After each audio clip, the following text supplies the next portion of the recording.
Hi! Hello! Welcome to our channel enlighten Amulya. This is Sravanthi. Group 3 exam ఎలా రాసారండి? Next ఈరోజు ఇంకా third paper ఉంది. ఇంకా ఎగ్జామ్ అయితే కంప్లీట్ అవ్వలేదు. మళ్ళీ మనకి డిసెంబర్‌లో అయితే గ్రూప్ 2 ఎగ్జామ్ ఉంది. గ్రూప్ 2 ఎగ్జామ్‌కి మనకి తెలంగాణ మూవ్‌మెంట్ అనేది కీ రోల్ ప్లే చేస్తుంది. తెలంగాణ మూవ్‌మెంట్ మీద అందరూ ఖచ్చితంగా అవేర్‌నెస్ కలిగి ఉండాలి. ఓన్లీ సబ్జెక్ట్ పరంగానే గాకుండా తెలంగాణ గురించి పూర్తి అవగాహన మనకున్నట్లయితే చాలా చాలా యూజ్‌ఫుల్ అవుతుంది దేనికైనా. మరి ఇంకా గ్రూప్ 2 ఎగ్జామ్‌కే గాకుండా మనం ఏ కాంపిటీటివ్ ఎగ్జామ్ తీసుకున్నా గూడా జీఎస్‌లో తెలంగాణ మూవ్‌మెంట్ అనేది ఖచ్చితంగా ఒక సబ్జెక్టు.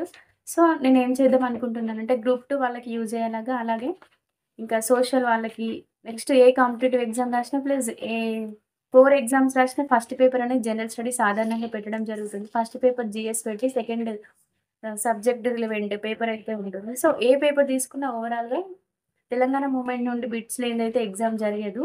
సో, నేనేం చేద్దాం అనుకుంటున్నా అంటే, నా దగ్గర ఒక సిరీస్ అయితే ఉంది. 'నల్లూరి సురేష్ కుమార్' సార్ చాలా ఫేమస్ తెలంగాణ మూవ్‌మెంట్‌కి. సో, ఆ సార్ కొన్ని ప్రాక్టీస్ బిట్స్ అయితే పెట్టడం జరిగింది.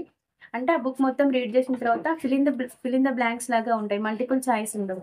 క్వెషన్ ఇచ్చేసి ఫిల్ ఇన్ ద బ్లాంక్ ఇస్తే మనం ఆన్సర్ రాయాల్సి ఉంటుంది. అంటే గుర్తు పట్టడం కాకుండా, మనకి ఎంతవరకు గుర్తుంది, మనమే ఓన్‌గా ఆన్సర్ రాసేలాగా టెస్ట్ సీరీస్ అయితే ఉంది.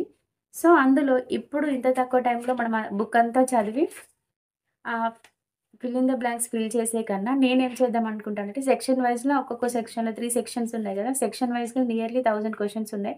సో, అందులో ఇంపార్టెంట్ బిట్స్ అన్నీ నేను కవర్ చేద్దాం అనుకుంటున్నాను. ఒకవేళ ఈ వీడియో మీకు యూజ్‌ఫుల్‌గా ఉంటుంది అనుకుంటే ప్లీజ్ కింద కామెంట్ చేయండి. ఒకవేళ ఎక్కువ మందికి తెలంగాణ బిట్స్ కావాలి అంటే నేను ఆ వీడియోస్ చేసే ప్రయత్నం చేస్తాను. లేదంటే చేయను. ఎందుకంటే టైం చాలా తక్కువగా ఉంది.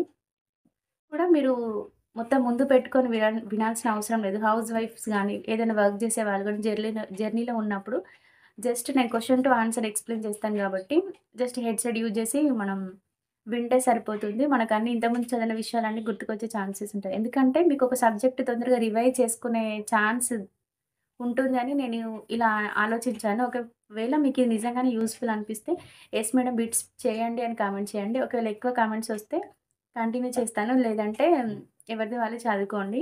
ఓకే అండి. Thank you for watching. If you like this video please like, share and comment and don't forget to subscribe our channel enlighten Amulya. Thank you.